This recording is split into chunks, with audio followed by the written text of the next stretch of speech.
नमस्कार फ्रेंड्स। आज हम बात करेंगे कि एक बार आपको चेस्ट पेन हो गया with severe chest pain, perspiration, फिर आप तुरंत उस टाइम पे डिस्पिन की एक गोली खा लीजिए, चबा जाइए। क्लोपिडोग्रेल की 4 गोली 75 मिलीग्राम की खा लीजिए, एक एटोरवास्टेटिन की गोली खा लीजिए और जीभ के नीचे सॉर्बिटेट की आधी गोली रखिए। तुरंत डॉक्टर के पास, हॉस्पिटल में रश नहीं करना है तो तुरंत डॉक्टर के पास ईसीजी निकलवा दीजिए, जो जहाँ भी अवेलेबल है। बीपी चेक करवा लीजिए और पेशेंट को ऊंडी सांस लेने का एडवाइस दीजिए। ऊंडी सांस लिया, धीरे धीरे सांस निकाला, ऐसी एडवाइस दीजिए। दूसरा, हार्ट डिसीज़, हार्ट अटैक में और एक्यूट कोरोनरी सिंड्रोम में कंपलसरी एंजियोग्राफी कराना कोई ज़रूरी नहीं है। ये तो एक अमेरिका में से यहाँ इंडिया में चला आया है और हॉस्पिटलों को इसमें ब्रेड बटर बहुत अच्छी तरह मिल रहा है, वो सब जानते हैं। तो एक्यूट इवेंट्स में आप जैसे एसटी एलिवेशन ईसीजी में आया, तुरंत ईसीजी करा लीजिए गोली देने के बाद, नज़दीक के सेंटर में कोई भी जाके। और एसटी एलिवेशन आया है तो फाइबिन स्पेसिफिक थ्रोम्बोलाइटिक दे दीजिए, अथवा एसटी डिप्रेशन है तो आप वही मेडिसिन से स्टेबलाइज करिए, फिर बीटा ब्लॉकर, फिर वाजोडायलेटर से पेशेंट को स्टेबलाइज कर दीजिए।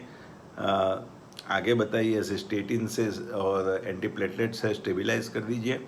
और पेशेंट का बीपी फॉल नहीं हो रहा है या बढ़ नहीं रहा है, दोनों के पे नज़र रखिए और डॉक्टर को तुरंत इन्फॉर्म करिए, डॉक्टर उसके हिसाब से दवाई लिखेगा। फिर बात आती है एंटी थ्रोम्बोटिक इंजेक्शंस का एक कोर्स आता है, वो आप 8 दिन का कोर्स ले लीजिए।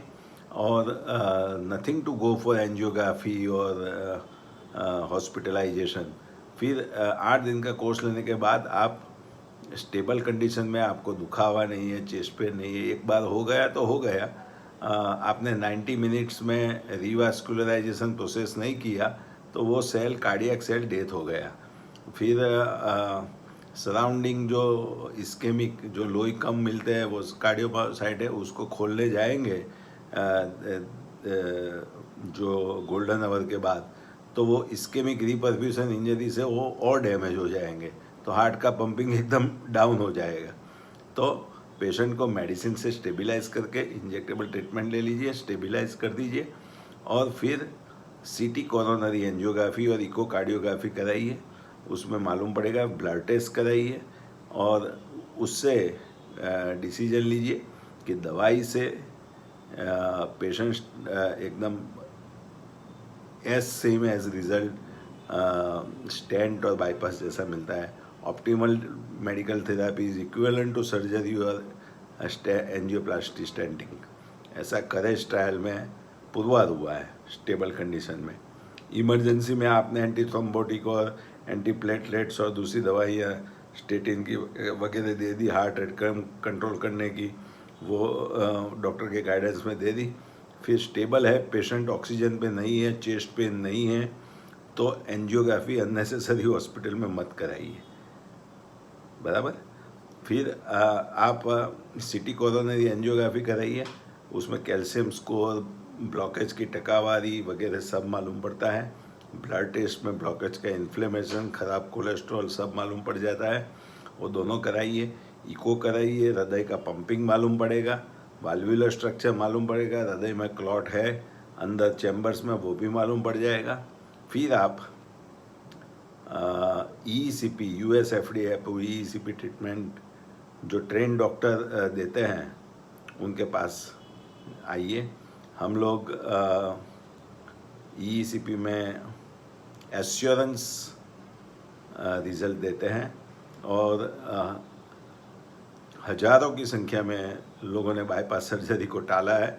और कम पंपिंग वाले पेशेंट्स, जैसे 15% पंपिंग वाले लेफ्ट वेंट्रिकुलर इजेक्शन फ्रैक्शन वाले पेशेंट से लेके 35%, 40% पंपिंग वाले पेशेंट्स के इजेक्शन फ्रैक्शन अपने बॉडी के एडेप्टेशन के हिसाब से बढ़े हैं।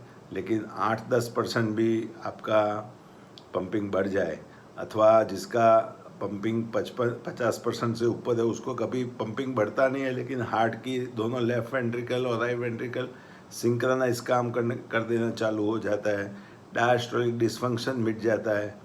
तो हार्ट सिंक्रोनाइज काम करता है तो कार्डियक आउटपुट बढ़ता है।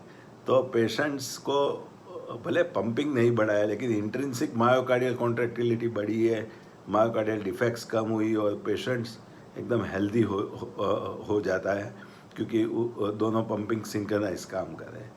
तो आपको नॉन सर्जिकल अप्रोच अपनाना है, तो ये सालों से नॉन सर्जिकल अप्रोच चल रहा है, ईईसीपी उसमें एडेड है, वो आप इसको एडॉप्ट करिए और सर्जरी के ट्रॉमा से बचिए। नमस्कार, थैंक यू वेरी मच।